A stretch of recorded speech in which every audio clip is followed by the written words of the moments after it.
Hello বন্ধুগণ, আমি সাধনা নতুন একটা ঝাঁকানাকা রেসিপি নিয়ে চলে এলাম রান্নাঘরে।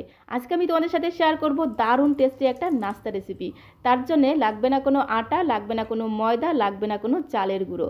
আর সাথে থাকছে সুপার সুপার টেস্টি বাদামের চাটনি, যেটা খেতে হবে অসাধারণ টেস্টি। তো রেসিপিটি প্রথম থেকে শেষ পর্যন্ত দেখার জন্য তোমাদের কাছে অনুরোধ রইল। তো চলো দেখে নেওয়া যাক আজকের রেসিপি। তো রেসিপিটি বানানোর জন্য প্রথমে গ্যাসের ফ্লেমটা অন করে দিয়ে একটা কড়াই বসিয়ে দিয়েছি, আর কড়াইতে দিয়ে দিলাম 2 মুঠো কাঁচা বাদাম। এখানে আমি কাঁচা বাদামটা নিয়েছি, তোমরা চাইলে কিন্তু ভাজা বাদামও নিতে পারো, তাতে কোনো সমস্যা নেই। তো যেহেতু বাদামটা কাঁচা, বাদামটাকে এইভাবে একটু লাল করে ভেজে নিতে হবে, তাহলে বাদামের যে খোসাটা আছে সেটা বেছে নিতে সুবিধা হবে। সমস্ত বাদামগুলোকে ভেজে ঠান্ডা হতে রেখেছি, তো বাদামগুলো ওইদিকে ঠান্ডা হতে থাক। আর এদিকে দেখো আমি নিয়েছি একটা মিডিয়াম সাইজের সেদ্ধ করা আলু।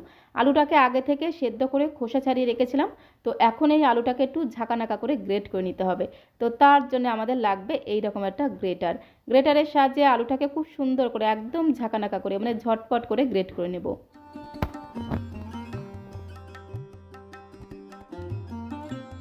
তো সেদ্ধ আলুটাকে আমি গ্রেটারের সাহায্যে খুব ভালো করে গ্রেট করে নিয়েছি। তোমরা চাইলে কিন্তু কাঁটা চামচ অথবা স্ম্যাশারের সাহায্যে খুব ভালো করে ম্যাশ করে নিতে পারো। লক্ষ্য রাখতে হবে যাতে আলুর মধ্যে কোনো রকম বড় দলাভাব না থাকে। তো আলুটাকে গ্রেট করে নেওয়া হয়ে গেলে একটা সাইডে রেখে দিলাম। আর এদিকে দেখো যে বাদামগুলোকে ভেজে রেখেছিলাম সেগুলো ঠান্ডা হয়ে গেছে। ঠান্ডা হয়ে যাওয়ার পরে বাদামের খোসাগুলোকে বেছে নিয়েছি। এখন এই বাদামগুলোকে গুঁড়ো করে নেব। তো তার জন্য একটা মিক্সিং জারের মধ্যে সমস্ত বাদামগুলো দিয়ে দিলাম। কোনো রকম জল দেবো না, জল ছাড়াই বাদামটাকে এইভাবে একটু গুঁড়ো করে নিতে হবে। খুব বেশি যে একদম মিহি করে গুঁড়ো করতে হবে সেরকম কোনো ব্যাপার না। তো বাদামটাকে দেখো একদম শুকনো করে গুঁড়ো করে নিয়েছি। এখন এই বাদামের গুঁড়োটাকে একটা বোলের মধ্যে আমি ঢেলে নেব। তো বন্ধুগণ, রেসিপিটি ভালো লাগলে লাইক করে দিও, বেশি বেশি করে শেয়ার করে দেওয়ার অনুরোধ রইল। আর নতুন বন্ধু হয়ে থাকলে চ্যানেলটিকে সাবস্ক্রাইব করে দিয়ে পাশে থাকার অনুরোধ রইল। তাহলে যখন এরকম সুন্দর সুন্দর নতুন নতুন রেসিপি আপলোড করব, সঙ্গে সঙ্গে নোটিফিকেশন আগে তোমার কাছে পৌঁছে যাবে। তো বাদামের এই পাউডারের মধ্যে আমি হাফ কাপ পরিমাণে জল দিলাম, তারপরে খুব সুন্দর করে একদম ঘোটানাটা করে মিশিয়ে নেব। খুব ভালো করে মিশিয়ে নিয়ে একটা সাইডে রেখে দিলাম। আর এদিকে দেখো গ্যাসের ফ্লেমটা অন করে দিয়ে একটা কড়াই বসিয়ে দিয়েছি। কড়াইটা গরম হয়ে গেলে 1 চামচ দিয়ে দিলাম সর্ষের তেল। তেলের মধ্যে একটা শুকনো লঙ্কা ফোড়ন দিলাম, আর আমি দিয়ে দিলাম হাফ চামচ গোটা জিরে ফোড়ন। তারপরে এখানে 2টো কাঁচা লঙ্কাকে একদম ঝিরিমিরি করে কুচিয়ে দিলাম। তারপরে দেখো এখানে আমি নিয়েছি বেশ কিছুটা কারি পাতা। বাদামের এই চাটনিতে যদি একটু কারি পাতা দেওয়া যায় খেতে কিন্তু দারুণ লাগবে, ফ্লেভারটা অসাধারণ হবে। তো বেশ কিছুটা ফ্রেশ কারি পাতা দিয়ে গ্যাসের ফ্লেমটা একদম লো করে দিতে হবে। লক্ষ্য রাখতে হবে যেন কারি পাতাটা পুড়ে না যায়। এবারে বাদামের যে পেস্টটা আমি তৈরি করে রেখেছিলাম, বাদামের পেস্টটা ঢেলে দিলাম। তো বাদামের এই পেস্টটা দেখো বেশ অনেকটাই কিন্তু গাঢ় হয়ে গেছে। এর মধ্যে আমি আর সামান্য পরিমাণে একটু জল দিয়ে দিলাম। তারপরে 2 মিনিটের জন্য বাদামের এই চাটনিটাকে একটু জাল দিয়ে নেব। তো এর মধ্যে আমি বেশ কিছুটা দিয়ে দিলাম ফ্রেশ ধনেপাতা কুচি। একটু ধনেপাতা কুচি দিলে ফ্লেভারটা দারুণ হবে। স্বাদ মতো লবণ দিয়ে দিলাম। আর আমি এর মধ্যে সামান্য পরিমাণে একটু চিনি দিয়ে দেবো, তাহলে টক টক মিষ্টি মিষ্টি ঝাল ঝাল খেতে হবে, খেতে কিন্তু দারুণ লাগবে। গ্যাসের ফ্লেমটা মিডিয়ামে রেখে 2 মিনিটের জন্য বাদামের এই চাটনিটাকে একটু জাল দিয়ে নেব। তো গ্যাসের ফ্লেমটা মিডিয়ামে রেখে 2 থেকে 3 মিনিট সময় ধরে বাদামের এই চাটনিটাকে আমি রান্না করে নিয়েছি। এর থেকে বেশি আর গাঢ় করব না। এখন আমি গ্যাসের ফ্লেমটা বন্ধ করে দিলাম। গ্যাসের ফ্লেমটা বন্ধ করে দিয়ে বাদামের এই চাটনির মধ্যে আমি 2 থেকে 3 চামচের মতো দিয়ে দেবো টক দই। টক দইটাকে আমি আগে থেকে খুব ভালো করে ফেটিয়ে রেখেছিলাম। তো বড় চামচের 2 চামচ দিয়ে দেবো টক দই। বাদামের এই চাটনির মধ্যে যদি একটু টক দই দেওয়া যায় না, বাদামের এই চাটনিটা খেতে জাস্ট অসাধারণ টেস্টি হয়। একবার যদি এইভাবে বাদামের চাটনি বানিয়ে খেয়েছো তো বারবার বানিয়ে খেতে ইচ্ছে করবে। এইভাবে বাদামের চাটনি বানিয়ে রুটি পরোটার সাথে খেতেও দারুণ টেস্টি লাগে।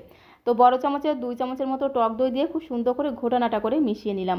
হাতের কাছে যদি টক দই না থাকে তোমরা টক দইয়ের বদলে পাতিলেবুর রসও দিতে পারো, তাহলে বাদামের এই চাটনিটা বেশ একটু টক টক মিষ্টি মিষ্টি ঝাল ঝাল খেতে হবে, খেতে দারুণ লাগবে। তো বাদামের চাটনিটাকে একটা বোলের মধ্যে আমি ঢেলে নিলাম। তো বাদামের চাটনিটাকে একটা সাইডে সরিয়ে রেখে দিলাম। আর এদিকে দেখো আমি নিয়েছি 1 কাপ পরিমাণে সাবুদানা। প্রথমে সাবুদানাগুলোকে খুব ভালো করে জল দিয়ে ধুয়ে পরিষ্কার করে নিয়েছিলাম, তারপরে ফ্রেশ জলের মধ্যে ভিজিয়ে রেখেছিলাম 2 ঘন্টা। তো এখন আমি তোমাদের 2 ঘন্টা পরে দেখাচ্ছি। সাবুদানাগুলো দেখো ফুলে একদম ডবল হয়ে গেছে, আর খুব সুন্দরভাবে নরমও হয়ে গেছে। সাবুদানার মধ্যে যে জলটা ছিল সেই জলটাকে খুব ভালো করে ঝরিয়ে নিতে হবে, তারপরে ভেজানো সাবুদানাগুলোকে মিক্সিং জারের মধ্যে দিয়ে দিতে হবে। তো এখানে 1 কাপ পরিমাণে সাবুদানা আছে, তাই হাফ কাপ পরিমাণে জল দিয়ে প্রথমে সাবুদানাগুলোকে পেস্ট করে নিতে হবে। প্রথমে অল্প পরিমাণে জল দিয়ে পেস্ট করে নিতে হবে, একবারে কিন্তু বেশি জল দেওয়া যাবে না, তাহলে সাবুদানার এই মিশ্রণটা কিন্তু বেশি পাতলা হয়ে যাবে। আমাদের কিন্তু সাবুদানার একটা গাঢ় মিশ্রণ তৈরি করে নিতে হবে। এখন এই সাবুদানার পেস্টটাকে, যে আলুটাকে আমি সেদ্ধ করে গ্রেট করে রেখেছিলাম, সেই আলুর মধ্যে দিয়ে দেবো। তো দেখো সমস্ত সাবুদানার পেস্টটাকে আমি আলুর মিশ্রণের মধ্যে দিয়ে দিলাম। এখন আমি এর মধ্যে দেবো স্বাদ মতো সাদা লবণ। এখানে তোমাদের একটা কথা বলে রাখি, সাবুদানার এই নাস্তাগুলো তোমরা যে কোনো উপোসের দিনে বা যে কোনো উপবাসের দিনেও কিন্তু বানিয়ে নিতে পারো। সেক্ষেত্রে সাদা লবণের বদলে তোমরা সন্দক লবণটাও দিয়ে দিতে পারো। তারপরে আমি এর মধ্যে হাফ চামচ দিয়ে দিলাম গোলমরিচের গুঁড়ো আর দুটো কাঁচা লঙ্কাকে একদম ঝিরিমিরি করে কুচিয়ে দিয়ে দিলাম। তারপরে 8 থেকে 10টার মতো কারি পাতাকে ঠিক একই রকমভাবে ঝিরিমিরি করে কুচিয়ে রেখেছিলাম। তো ঝিরিমিরি কারি পাতাগুলোকেও একদম ঝাঁকানাকা করে মানে ঝটপট করে দিয়ে দিতে হবে। তারপরে দেখো এখানে আমি 2 চামচের মতো টক দইকে আগে থেকে ফেটিয়ে রেখেছিলাম। তো 2 চামচ দিয়ে দিচ্ছি টক দই। এবারে সমস্ত কিছুকে খুব সুন্দর করে একদম ঘোটানাটা করে মিশিয়ে নেব। তো বন্ধুগণ, আজকে নাস্তাগুলো আমি সাবুদানা দিয়েই বানাচ্ছি, তার জন্য লাগবে না কোনো আটা, লাগবে না কোনো ময়দা কিংবা চালের গুঁড়ো। তো দেখো সাবুদানার মিশ্রণটাকে খুব ভালো করে মিশিয়ে নিয়েছি। সাবুদানার মিশ্রণটা বেশ অনেকটাই গাঢ় হয়ে গেছে, তাই মিক্সিং জারটা ধুয়ে সামান্য পরিমাণে জল দিয়ে দিলাম। আরও একবার খুব ভালো করে মিশিয়ে নেব। আর সাবুদানার এই ব্যাটারটা কিন্তু খুব বেশি পাতলা করা যাবে না, একটু গাঢ় করে তৈরি করতে হবে, তবেই কিন্তু নাস্তাগুলো একদম পারফেক্ট তৈরি হবে। তো সমস্ত কিছুর সঙ্গে খুব ভালো করে মিশিয়ে নেওয়ার পরে সবশেষে এর মধ্যে হাফ কাপ দিয়ে দিতে হবে সুজির গুঁড়ো। তো হাফ কাপ পরিমাণে সুজিকে খুব ভালো করে মিক্সিং জারের মধ্যে গুঁড়ো করে রেখেছিলাম, সেই সুজির গুঁড়োটা দিয়ে দিলাম।